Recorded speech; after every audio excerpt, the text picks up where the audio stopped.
Salve.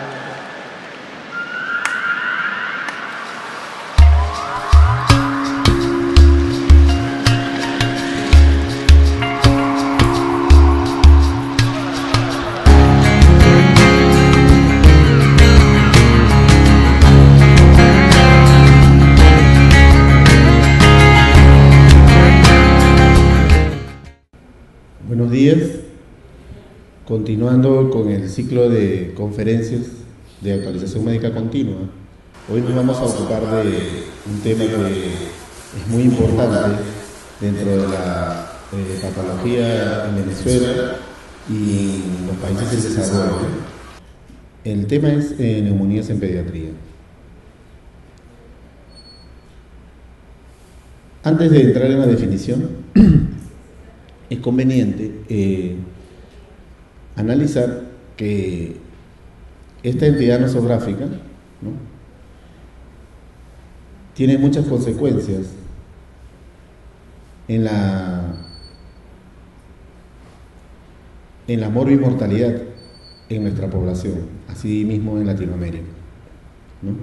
Y es importante tocar este tema porque muchos de las medidas preventivas que tomemos pueden evitar tanto las complicaciones como la muerte de los pequeños pacientes que tenemos, en este caso en menores de 5 años. ¿Cómo definimos a neumonías, no? Es el estado de infección del parénquima pulmonar que se acompaña de síntomas generales y del tracto respiratorio inferior. Como dice la imagen, las neumonías son la segunda causa de mortalidad en nuestro país en menores de 5 años. Es la séptima causa de muerte en niños entre 5 y 14 años. La UNICEF reporta 4 millones de muertes a nivel mundial por neumonía en menores de 5 años. 70% de los niños que la padecen tienen menos de 2 años. Y de un 25 a un 75% tienen antecedentes de infección viral.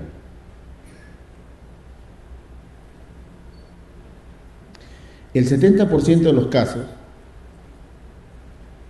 de neumonía en los países en desarrollo son causados por el neumococo y el mayor índice de mortalidad ocurre en lactantes. La mortalidad en niños de 12 meses es aproximadamente del 5 al 7%. En menores de 3 meses la mortalidad es de 17%.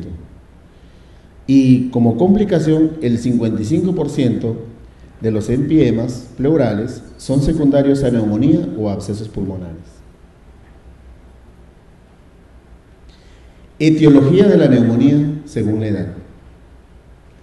De 0 a 3 meses predomina el estreptococo del grupo B, enterobacterias como Escherichia coli, Klebsiella pneumoniae y Chlamydia trachomatis, que obviamente no es una enterobacteria, pero es una entidad que es un microorganismo muy implicado en esta edad pediátrica. De 3 meses a 2 años, el neumococo está a la cabeza ya, seguido del estreptococo del grupo A, el Haemophilus influenza y el Mycoplasma pneumoniae. Aquí se pone raras, pero en realidad se debe poner menos frecuentes. Menos frecuentes es el estafilococo aureus. Dentro de los virus, en esta edad pediátrica, está el virus incisional respiratorio, el virus para influenza, el influenza y los adenovirus. Raros están el hantavirus, el rinovirus, el coronavirus y los herpesvirus. De 2 a 5 años, ya por creces, el Streptococcus pneumoniae o el neumococo toma la delantera. Sigue el Haemophilus influenza, el Mycoplasma pneumoniae, el virus incisional respiratorio, el Haemophilus influenza y el adenovirus. Vuelvo a decir, menos frecuente el estafilococo aureus y la Mycobacteria tuberculosa. En la edad de 5 a 10 años sigue el neumococo, seguido del micoplasma, el virus incisional respiratorio y el virus de la influenza. Acá debería ser mayores de 10 años. Aquí ya, conjuntamente con el neumococo en una forma bastante equilibrada, Micoplasma, clamidia y neumococo están a la cabeza de los agentes etiológicos. Existen circunstancias para que ciertos microorganismos colonicen y produzcan infección respiratoria inferior de acuerdo a ciertas patologías. En pacientes inmunocomprometidos sigue estando a la cabeza neumococo, bacilos gram negativos, estafilococo aureus, neumocistis carini, como en el caso de infecciones por HIV, citomegalovirus y aspergilosis. Dentro de los bacilos gram negativos está Klebsiella pneumoniae y Pseudomonas. Dentro de las infecciones cuando hay una infección nosocomial, tenemos a los bacilos gram negativos como Escherichia coli, Klebsiella pneumoniae, estafilococo aureus, Streptococo alfa hemolítico. En las infecciones adquiridas en la comunidad, en las cuales no representan una patología de base, está siempre el neumococo, los virus mencionados, el micoplasma y el haemophilus. Gérmenes inusuales, está la Legionella pneumófila, Clamidia trachomatis, Clamidia psittaci y Coxiella burnetii. Es fundamental al llegar un paciente pediátrico, ante la sospecha clínica de una infección respiratoria baja, ver el cuadro clínico. Los síntomas son variables y esto depende de la edad del paciente, de la severidad de la enfermedad y de la etiología de la neumonía. ¿Cuáles son las manifestaciones inespecíficas o generales? Generalmente, generales me refiero a nivel de todo el organismo, será fiebre, escalofríos, cefalea, malestar general y síntomas gastrointestinales. Dentro de las manifestaciones generales de las vías respiratorias inferiores tenemos taquipnea, o sea, respiración superficial, quejido, tos, quizá en los pequeños todavía no se puede ver expectoración, ¿no? Pero en los mayorcitos ya, dolor torácico, aleteo nasal y acá debería decir tirajes intercostales. Los signos que hallamos en el examen de los hemitórax, que son signos de neumonía, tenemos disminución de la movilidad del hemitórax afectado, disminución del ruido respiratorio, aumento de las vibraciones vocales, aumento de la transmisión de la voz. En la percusión hay matidez en el área afectada, pectoriloquia, si está contiguo al proceso de un derrame pleural como complicación. Puede haber signos de irritación pleural y signos de infección extrapulmonar, en este caso meninges u otros.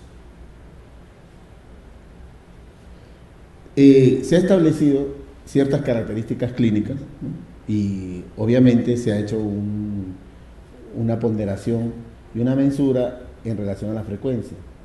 Fiebre alta se produce en el 93% generalmente. Puede haber leucocitosis mayor de 15.000 en un 84%, una sensación de enfermedad grave en el 79%. La radiografía de tórax nos va a mostrar infiltrados lobares o segmentarios en un 79%. No van a haber síntomas respiratorios en un 28% probablemente, síntomas gastrointestinales en un 6%, solo fiebre en un 4%, taquipnea en un 19% y estertores en un 14%. Es importante valorar la frecuencia respiratoria para orientar nuestro diagnóstico. La OMS hace mucho tiempo hizo una clasificación y también al mensurar la frecuencia respiratoria en el paciente pediátrico. Para menores de 2 meses una frecuencia respiratoria mayor de 60 por minuto nos llama la atención. Entre 2 a 12 meses, 50 respiraciones por minuto. De 1 a 4 años mayor de 40 respiraciones por minuto y en mayores de 5 años mayores de 30 respiraciones por minuto. Aquí tenemos un niño del hospital JM, bueno, con una infección respiratoria baja.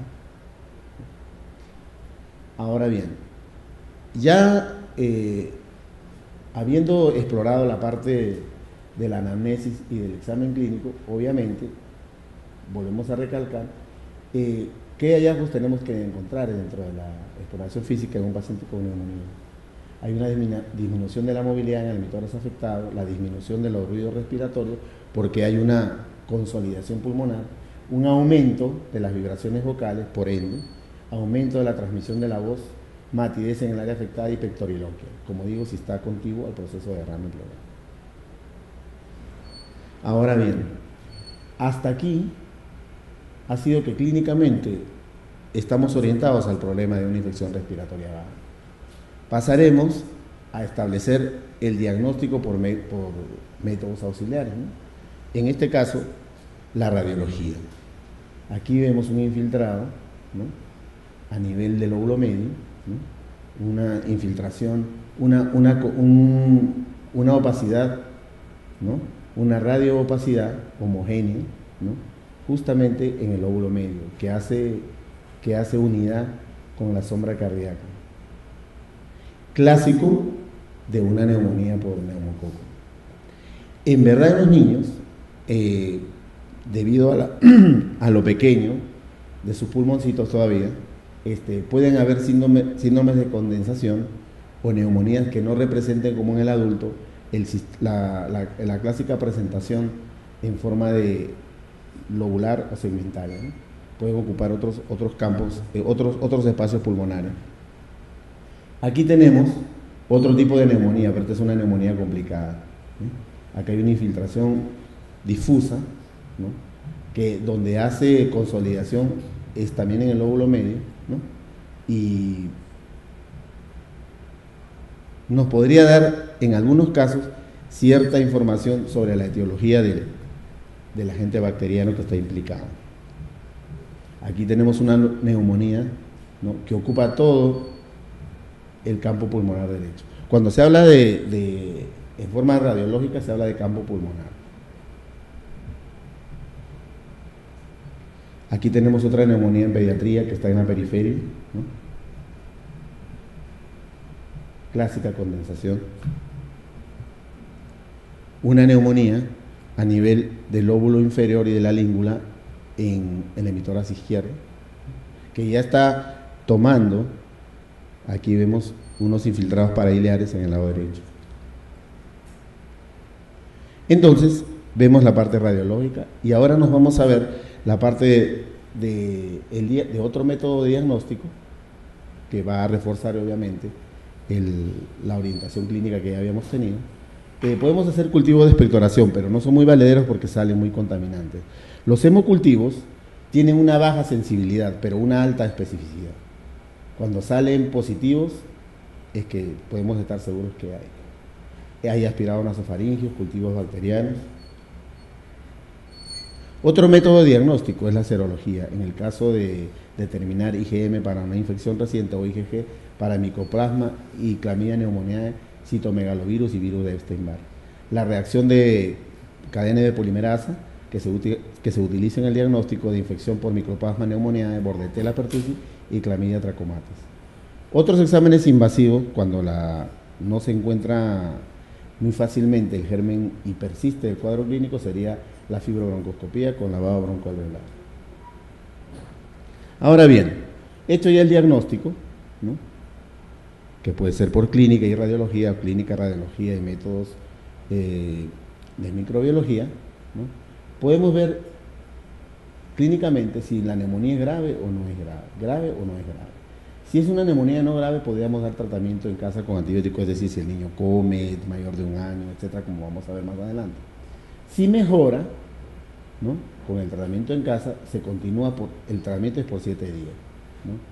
Si la neumonía no mejora y se convierte en una no grave en grave, se hace una valoración con estudios adicionales y se cambia el esquema de antibióticos y se especula la posibilidad de una hospitalización. La neumonía grave, hay que hospitalizarla, hay que elegir el antibiótico, como vamos a ver, por la edad. Si mejora, se continúa el tratamiento de 10 días o más, viendo qué germen etiológico es el causante. Si no mejora, se cambia el esquema antibiótico, ¿no? Si se obtiene mejoría, se va a continuar el tratamiento por 2 a 3 semanas. Y si no hay mejoría, se considera estudios adicionales y cambiar el esquema antibiótico y buscar las complicaciones. Datos clínicos de neumonía severa. En niños mayores de 2 meses, si hay retracciones torácicas, si la frecuencia respiratoria, como hablamos, según la clasificación de la OMS, va a mayor de 50, si hay incapacidad para beber, si hay quejido, si hay cianosis central, si hay anomalías del sueño como somnolencia, insomnio, crisis convulsiva. Entonces, se va valorando esto como una neumonía severa. Para niños menores de 2 meses, las retracciones torácicas, la frecuencia respiratoria más de 60 por minuto, la cianosis central, el quejido, el rechazo al alimento, alteraciones del sueño, dificultades para despertar, crisis convulsivas, estridor, sibilancias, fiebre mayor de 38, hipotermia, y periodos de apnea se consideran datos clínicos para determinar una neumonía severa. Entonces, ¿cuáles son los criterios de ingreso para neumonía? Primero, el estado clínico. Si el niño está muy decaído, lo vemos que no come, y nos da la impresión de una enfermedad grave, bueno, valoramos lo que ya hemos hablado, ¿no? Y nos vamos a tener como el primer criterio que el estadio clínico es el que comanda para decir que vamos a hospitalizar al paciente. Radiología, vemos una imagen multifocal, hay una complicación de derrame pleural, hay un patrón intersticial importante que complique la hematosis, entonces vamos a tomar una segunda consideración para un criterio de ingreso. Otros factores de riesgo, como lo mencioné muy someramente, es la edad menor de 1 año, que haya una enfermedad de base, fibrosis quística, diabetes, cardiopatía, malnutrición o una neumopatía crónica en niños que estén por encima de los 2 o 3 años. Y la situación social, es decir, cuando hablamos de situación social, aquí entra el médico integral comunitario y cualquier otro médico, pero nosotros que hemos aprendido, ¿no?, en la medicina social, lo que es el no tener un hogar bien constituido, ¿no?, donde solamente de repente la madre o el padre son los que se encargan de atender al pequeño, ¿no? Haya drogadicción en la familia, alcoholismo, problemas de delincuencia dentro del hogar, o sea, un hogar disfuncional, tenemos que considerarlo para ingresar al paciente. Y otra importante es no respuesta al tratamiento que dimos de antibiótico por vía oral. Ahora bien, esto es del libro, ¿no?, para diferenciar etiológicamente. Aquí hay una consideración importante que me faltó poner aquí, que es la edad. Ya sabemos que el micoplasma es mayor a edades por encima de 5 años, etc. En cambio, ahora vamos a hablar de bacteriana, viral o micoplasma. El inicio en la bacteriana es brusco, en la viral es variable, puede ser un inicio brusco o puede ser una consecuencia de una infección viral que se complica con una viral alta y se convierte en una infección, una bronconeumonía respiratoria baja. El micoplasma también es gradual. La fiebre en bacteriana, que es mayor de 38, mayor de 39 grados, la viral puede estar entre 38 hasta 39 grados y la micoplasma generalmente cursa con menos de 39 grados. El estado general en una bacteriana se ve afectado, en la viral aparentemente poco afectado, pero con mucho trabajo respiratorio.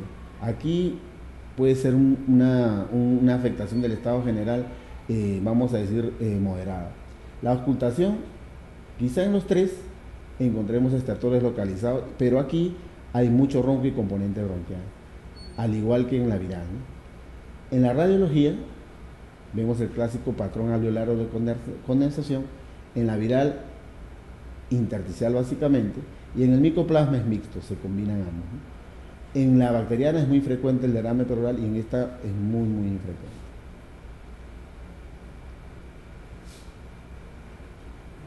De acuerdo a la edad, podemos hacer un diagnóstico diferencial también, ¿no?, de que lo que se está produciendo es una neumonía o otro problema de orden general o pulmonar que no es neumonía, un síndrome de dificultad respiratoria en la edad neonatal, taquimia transitoria de recién nacido, un síndrome de aspiración de meconio, un neumotórax, una cardiopatía congénita, algo que pueda simular una sombra del timo y malformaciones congénitas.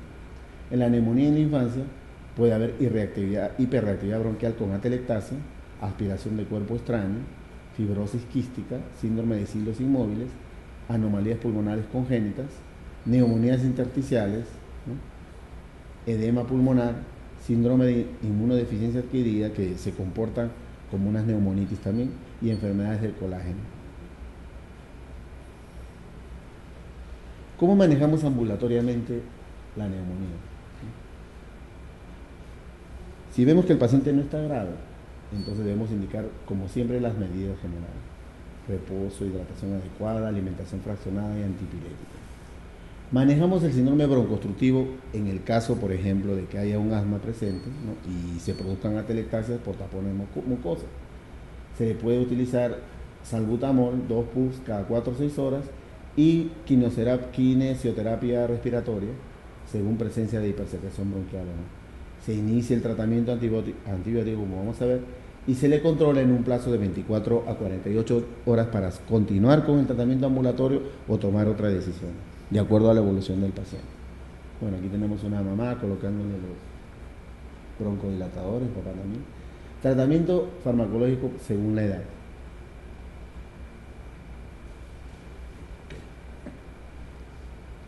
En neumonías, vamos a separarnos un momentico. Neumonías no graves. En el recién nacido, generalmente se considera como una neumonía grave y se comienza con una ampicilina más una aminoglucosia e inclusive se puede obviar la parte de penicilina y se coloca estos 3 aminoglucosios, macrolio y cefalosporina. La alternativa, como acabo de poner, macrolio, cefalosporina de tercera generación como ceftriaxona, ¿no? Y se continúa y se evalúa al paciente. La neumonía grave en un recién nacido se trata de igual manera, porque ya has dicho que en un recién nacido se considera como grave. Y las alternativas, obviamente, siguen siendo las mismas, y aquí se añade dicloxacilina en la posibilidad que haya un estafilococo ahora. De 1 a 3 meses casi se cumple el mismo patrón que aquí. De 3 meses a 5 años, en la neumonía no grave, podemos iniciar el tratamiento con amoxicilina, o cefuroxima o un macróleo como claritromicina. En mayores de 5 años, obviamente, la penicilina, por ser el neumococo el germen más frecuente, cualquiera de las penicilinas se usa, ¿no? Y también se puede tomar como alternativa cefuroxima, ya no ampicilina porque hay mucha resistencia. Y en la neumonía grave, bueno, de 3 meses a 5 años, tenemos penicilina, cloramfenicol y cefuroxima.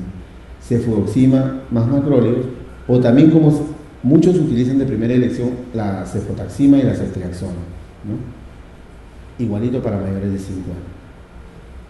Ahora bien, el medicamento de elección aún, todavía hay mucha sensibilidad del neumococo a la penicilina cristalina. Aquí me permití colocarles en forma alfabética toda la lista de antibióticos, sus dosis y sus máximas dosis a utilizar: amikacina, amoxicilina, ampicilina, citromicina, cefotaxima, cefuroxima, ceftriaxona, claritromicina, doxicilina, eritromicina, genta, oxa, penicilina, ¿no? Incluso fíjense en los márgenes tan amplios que se puede usar: piperacilina en el caso ya de complicaciones con gérmenes intrahospitalarios, tobra y vancomicina. Esto para el caso de estafilococo aureus. La duración del tratamiento según la etiología. Para neumococo es de 7 a 14 días. Para neumonías más agresivas como el estafilococo aureus, pseudomonas, klebsiella o anaerobius es de 2 a 3 semanas. Generalmente son 3 semanas. Para hemófilos influenza son de 7 a 10 días. Micoplasma y clamidia neumoniae 14 días. En el caso de empiema puede ser 21 días o más dependiendo de la evolución. Obviamente el empiema también se tiene que trabajar con un drenaje torácico.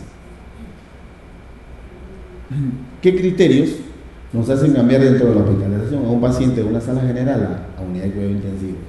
Hay criterios absolutos como el apnea o antecedentes de paro respiratorio, un cuadro infeccioso grave, es decir, con sepsis, meningitis u otras infecciones, inestabilidad hemodinámica dada por la neumonía como un shock séptico, una ICC o una falla multiorgánica, insuficiencia respiratoria grave, ¿no? En este caso con requerimiento de oxígeno mayor del 50% y el índice menor de 200 de PaO2 con FeI2, y una retención de CO2, o sea, una acidosis respiratoria en pacientes agudos. Los criterios relativos, eso es según la disponibilidad de cada centro, ¿no? Puede ser por complicaciones como un derrame pleural, un neumotórax con o sin fístula broncopleural o un absceso pulmonar. Enfermedades coexistentes que puedan facilitar una mala evolución, como una inmunodeficiencia congénita o adquirida, un daño neurológico severo, cardiopatías congénitas, una enfermedad pulmonar crónica reagudizada, como una displasia o una secuela de fibrosis quística, una insuficiencia renal, síndromes aspirativos o una edad menor de 6 semanas del paciente. ¿Cuáles son las complicaciones extrapulmonares de la neumonía que tenemos que tener en cuenta? Primero, la meningitis. La evolución diaria nos va a dar una indicación de que este paciente está evolucionando en forma somnolienta, no está comiendo, duerme más de lo acostumbrado, ¿no?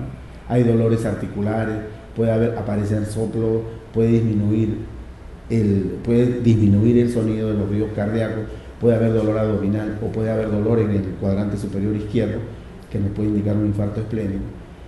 Los efectos tóxicos y hipóxicos de la neumonía, que nos puedan provocar insuficiencia renal, insuficiencia cardíaca, infartos y falla multiorgánica. Aquí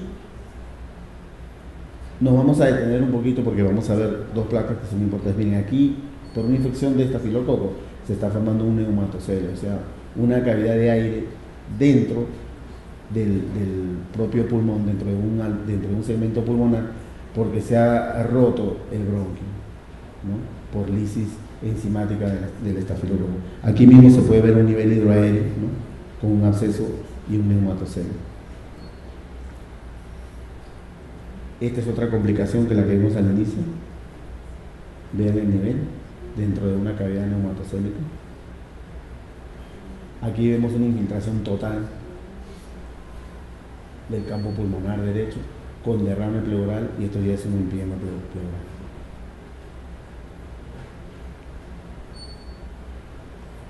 ¿Qué debemos hacer nosotros para disminuir la frecuencia de esta enfermedad? Es la prevención. Desde el 2001, el Congreso de Pediatría de Americana determinó, como es bien conocido ya, que los niños amamantados con leche materna tienen 33% menos de posibilidades de sufrir enfermedades de vías respiratorias bajas que los que son amamantados con tetero. Y otra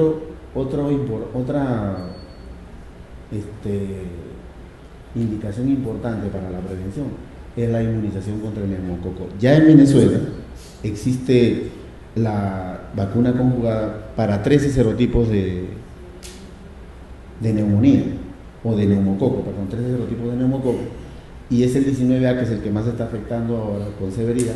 Entonces, este tema, yo creo que vamos a iniciar unos bloques por especialidad, lo vamos a tratar muy profundamente en relación a la inmunización contra el neumococo, y tenemos que tener en cuenta, obviamente, los niños desnutridos, los niños con factores socioeconómicos bajos vamos a tener que trabajar socioeconómicamente, ¿no? Y médicamente, tanto con la vacuna como el consejo hacia la leche materna, para disminuir la mortalidad en esta enfermedad. Bueno, muchas gracias. Esto que le estoy presentando es un gallito de las rocas, es del ave nacional de Perú. Y bueno, nuevamente muchas gracias por su atención.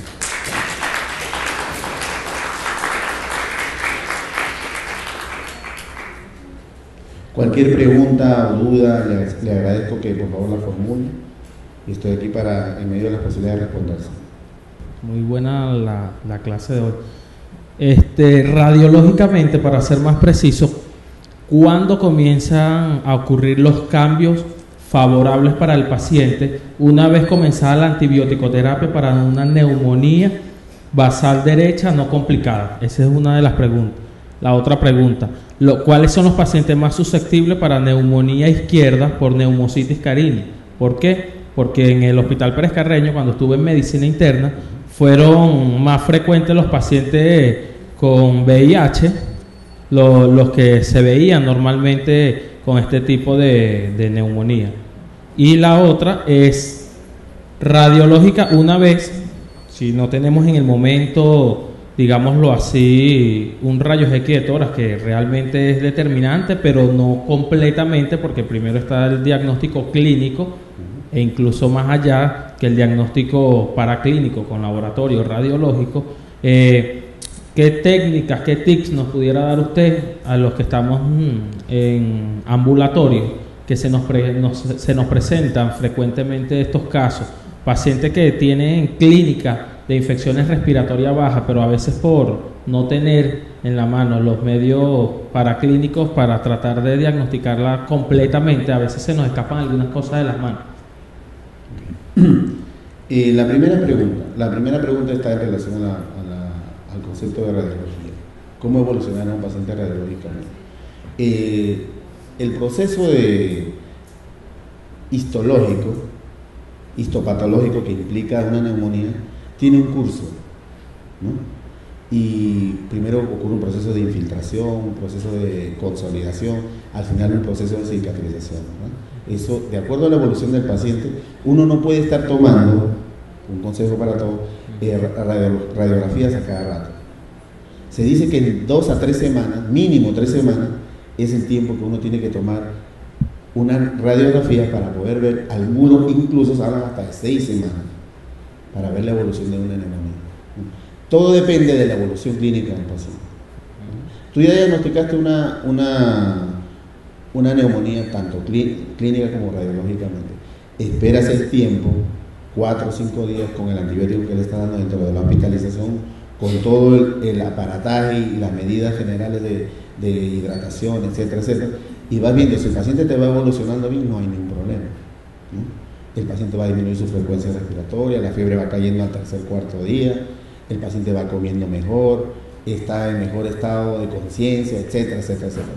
Entonces tú puedes tomar una radiografía, esperar, ¿no?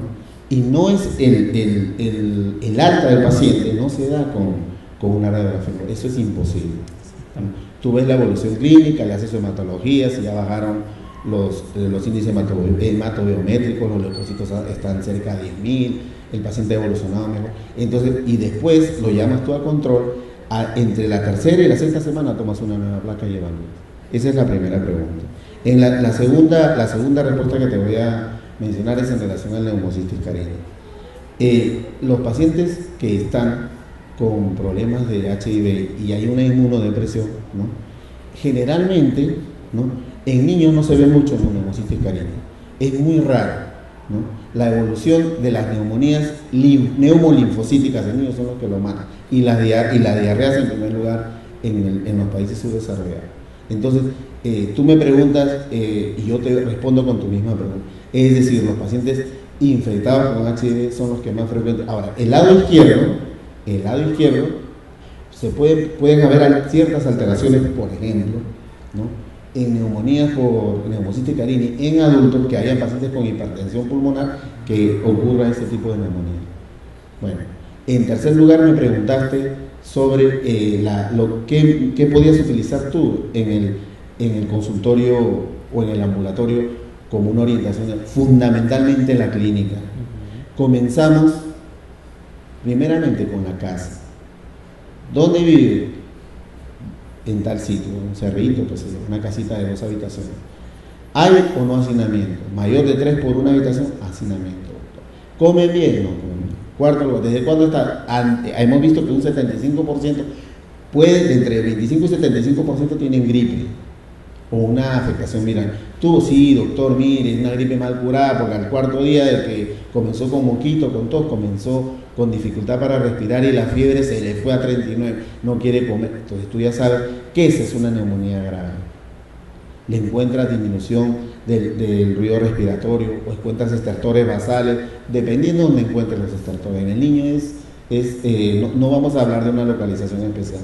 Entonces, y dice, no, este paciente está comiendo, señora, sí, pero le encontraste crepitante. Oiga, señora, a él vamos a darle una terapia por 48 horas de amoxicilina 80 por kilo, le da cada 8 horas, le da su broncodilatador si encuentras signos agregados, ¿no? Como puede haber broncosibilantes, qué sé yo, y lo observas en 48 horas.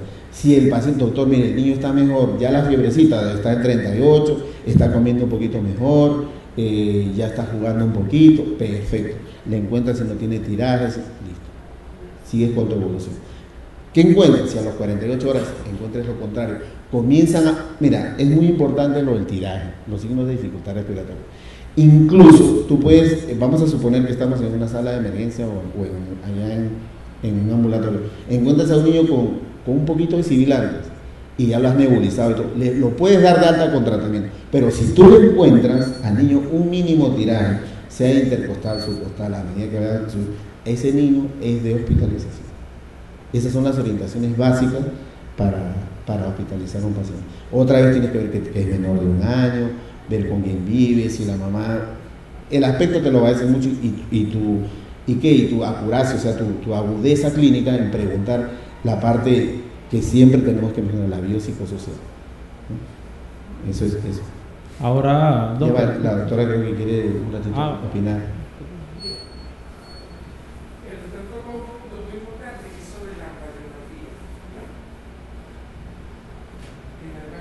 Debemos decir que el verdadero significado, el verdadero sinónimo es radiográfica, ¿no?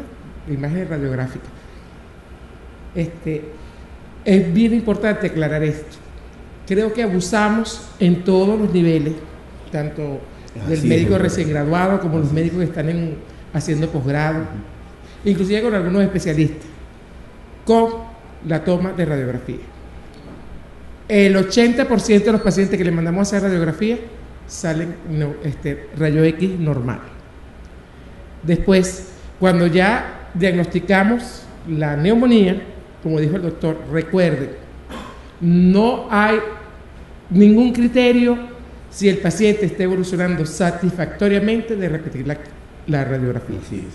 ¿Cuál es el criterio para ver si tomamos o no tomamos una radiografía control, un rayo X control? La evolución tórpida del paciente. Nosotros ingresamos un paciente con una neumonía, 24 o 48 horas de tratamiento, el paciente sigue con mucha dificultad respiratoria, sigue con la fiebre, toque al estado general, le repetimos la hematología da una leucocitosis mayor, aunque la leucocitosis elevada dice que el paciente se está defendiendo, gracias a Dios, pero la evolución torpe del paciente es la única indicación de repetir una placa de tórax y pedir una placa lateral. Pues solamente en la anteroposterior hay proyecciones de los lóbulos que no se ven en la anteroposterior, hay que hacer en la lateral. Las placas posteriores no se ven en la posterior anterior, hay que hacer la rayo X lateral para descubrir una imagen que sea susceptible de una neumonía o de alguna otra complicación que presente el paciente.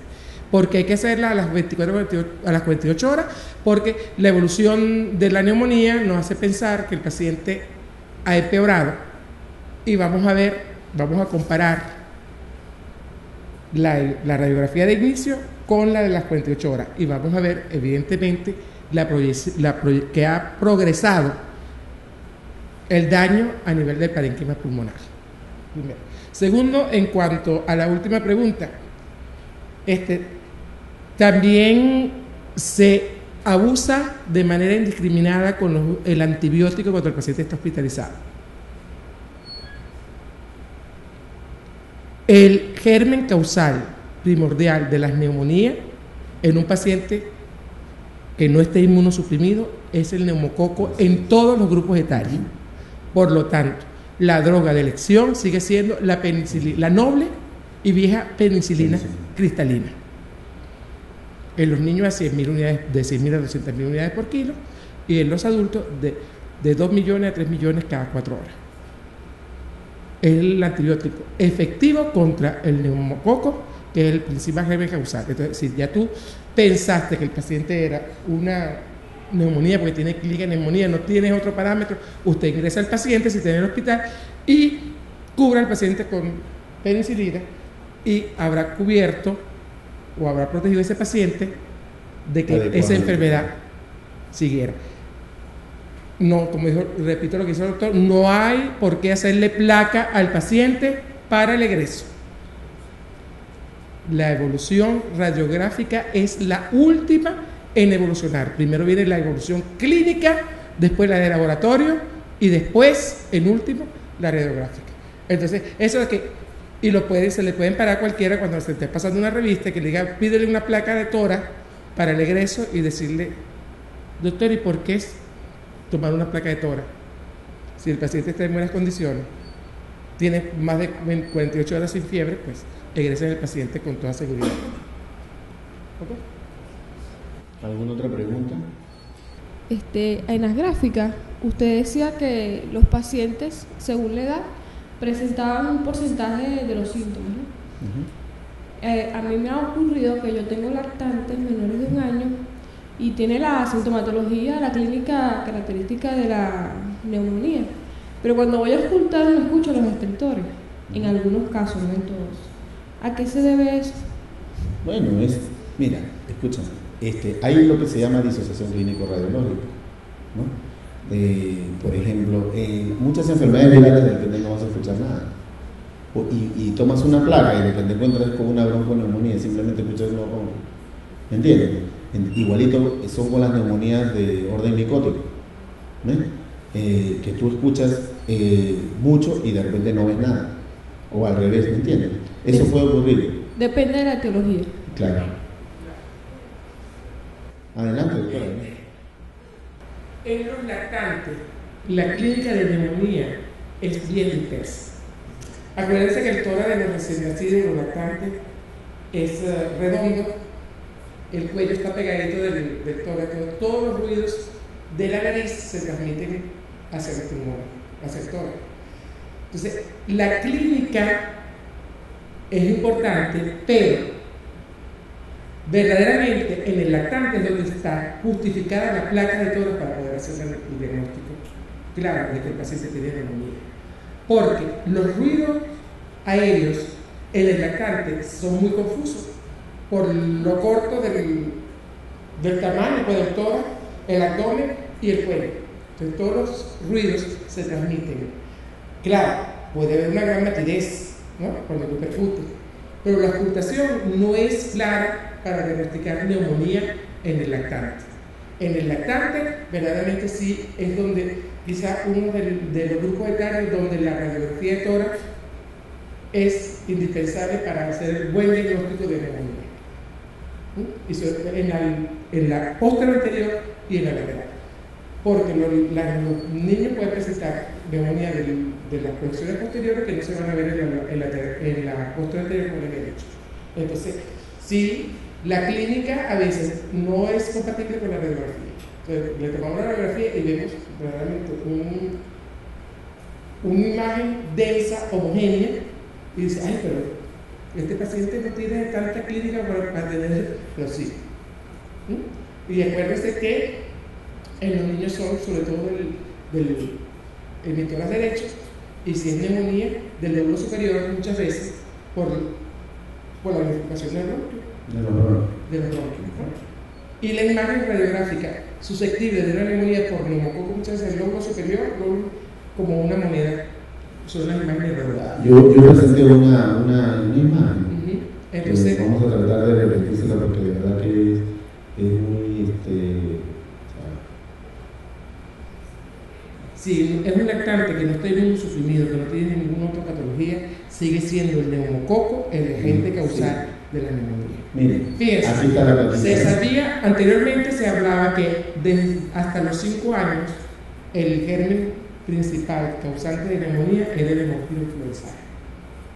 Gracias a Dios, desde hace unos cuantos añitos, y ya en nuestro país se coloca de manera masiva la vacuna contra el hemófilo influenza.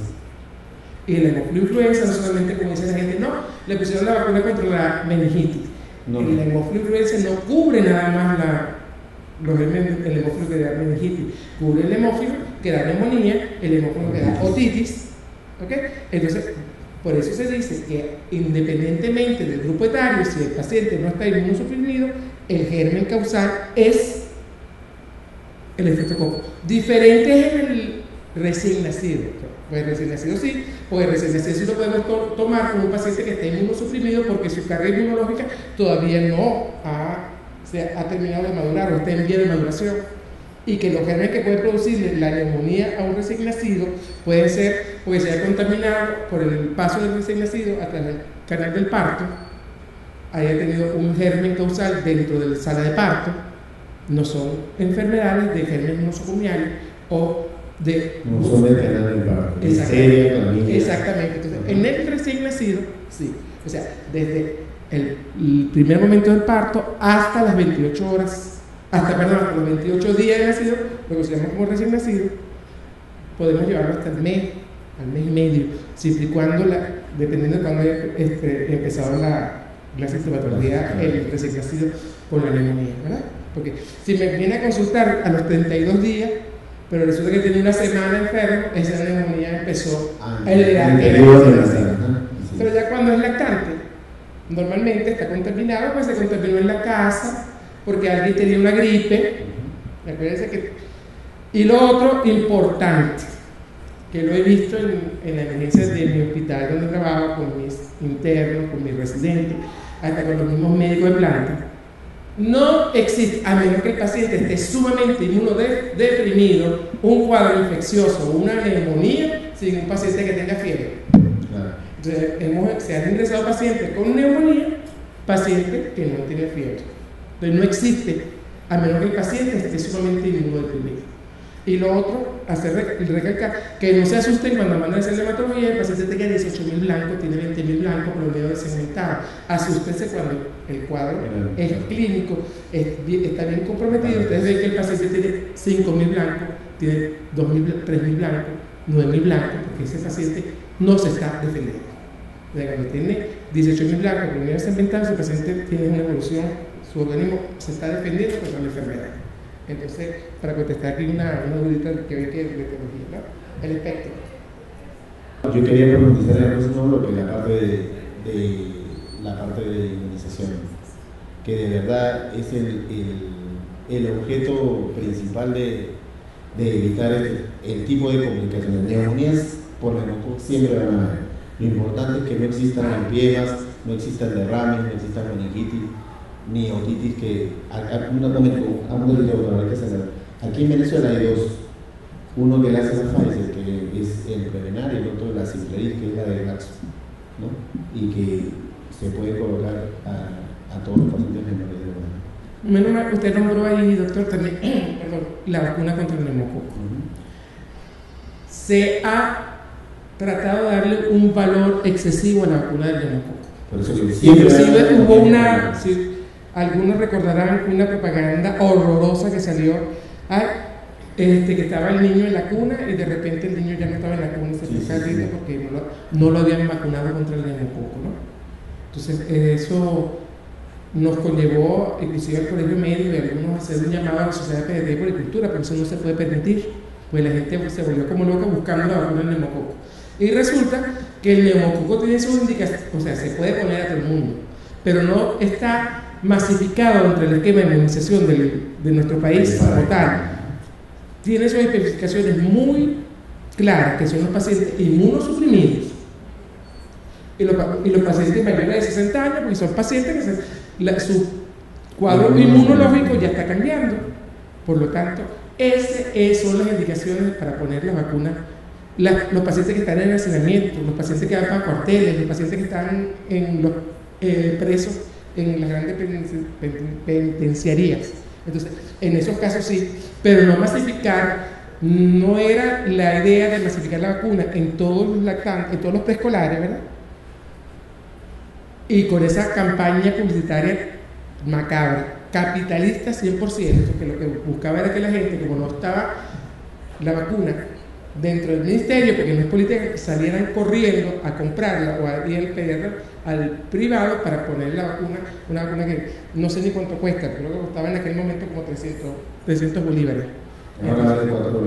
Ahora son como 4.20. Entonces usted se imagina a Pedrito Pérez, que la mamá tiene para darle su comida, pero no tiene 420 bolívares para mandarle por una vacuna, volviéndose lo que decía, porque él tiene dinero, se la van a poner y a mí no me la ponen. No, es una campaña bien macabra. Eso nos conllevó a hacer un llamado desde el Colegio Médico a la Sociedad de Puericultura, y esa propaganda salió del aire. Aparte de que tenían un lote de vacunas que estaba pronto a vencerse dentro del laboratorio, entonces tenían que sacar la vacuna. Entonces, no nos hagamos partícipes de las campañas publicitarias, no nos hagamos partícipes del visitador médico. El visitador médico tiene que vender. O sea, y el poder económico tras de eso es bien grande. Fue tan grande que se inventaron las muertes por culpa del H1N1, porque había la necesidad de vender la vacuna y de vender el lote de medicamentos antivirales que el Estados Unidos tenía almacenado y tenía que salir de él. Eso no lo digo yo, eso está, cualquiera se mete en las páginas de internet y están los artículos para que lo lean. Ustedes tienen que leer, tienen que profundizar. Fíjense que es tan macabra el comercio detrás de todo eso, que a nosotros nos mandaron a Latinoamérica la vacuna contra el polio, inyectada, que nos dejó pocos pacientes paralíticos por el polio. El neumococo, la vacuna no cubre toda la cepa. Entonces, era justamente para aquellos gérmenes que no son salvajes, sino que se producen o se reproducen dentro de las comunidades cerradas de los pacientes que aunque sea un germen salvaje, el organismo no responda ante él porque está inmunosuprimido, lo indicado era proponerle la vacuna y quisieron masificarla. Gracias a Dios existe y está tanto el adulto como el pediátrico, pero se pone nada más a los pacientes que tienen los criterios para ponerse. Ahora, tocando un punto de vacuna, estén pendientes, si no se lo han dicho, que hay que seguir vacunando contra la polio. Nosotros no tenemos polio en el país, pero, para que lo sepa, los grandes países desarrollados que abandonaron la vacunación contra la poliomielitis en Europa, han aparecido casos de polio. Por lo tanto, nosotros estamos revacunando nuevamente a todos nuestros niños. Está pendiente de la tarjeta de vacunación y de que la vacuna contra el polio se cumpla. Gracias. Gracias, doctora. Bueno, colegas, si hay alguna otra pregunta. Muchas gracias entonces.